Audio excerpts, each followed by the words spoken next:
40 লাখ শ্রমিকের পোশাক খাতের বেতন বোনাস নিয়ে প্রতি ঈদের আগে মালিক শ্রমিক দুই পক্ষই মুখোমুখি অবস্থানে থাকে। তবে সরকারের মধ্যস্থতায় নেওয়া হয় সিদ্ধান্ত।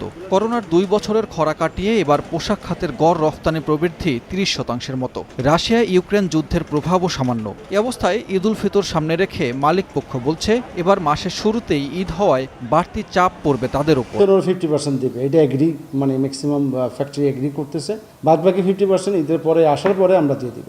মালিকরা 10টা দিন সময় পায়, তাহলে এক্সপোর্ট যে করছে প্রসিড যদি চলে আসে তাহলে হয়তো আবার টাকা নিতে পারবে, ব্যাংক থেকে নিয়ে পেমেন্ট করতে পারবে। পোশাক ও অন্যান্য কারখানা মিলিয়ে 60টির মতো কারখানা ফেব্রুয়ারির বেতন দেয়নি। মার্চ মাসের বেতন পরিশোধ করতে অনেক কারখানার লেগে যাবে মাসের 15 দিন। এসব বিবেচনায় শ্রম প্রতিমন্ত্রীর নেতৃত্বে বৈঠকের পরে সিদ্ধান্ত হয় সব কারখানার বোনাস সহ চলতি মাসের অন্তত অর্ধেক বেতন পরিশোধ করতে হবে ঈদের ছুটি শুরুর আগেই। শ্রমিকদের দাবি ছিল 20 রোজার মধ্যে বেতন বোনাস পরিশোধের। তবে সার্বিক অবস্থা বিবেচনায় নিয়ে ত্রিপক্ষীয় বৈঠকের সিদ্ধান্ত মেনে নেন তারা। বড় ফ্যাক্টরিগুলো তারা তো 7 কর্মদিবসের মধ্যে পরিশোধ করে। কারখানাগুলোর বেতন বোনাস পরিশোধের বিষয়ে এবং শান্তিপূর্ণভাবে শ্রমিকরা যেন ঈদ যাত্রা করতে পারে সে বিষয়ে সহযোগিতা করার আহ্বান জানান শ্রম প্রতিমন্ত্রী। সানবীর রূপল, সময় সংবাদ, ঢাকা।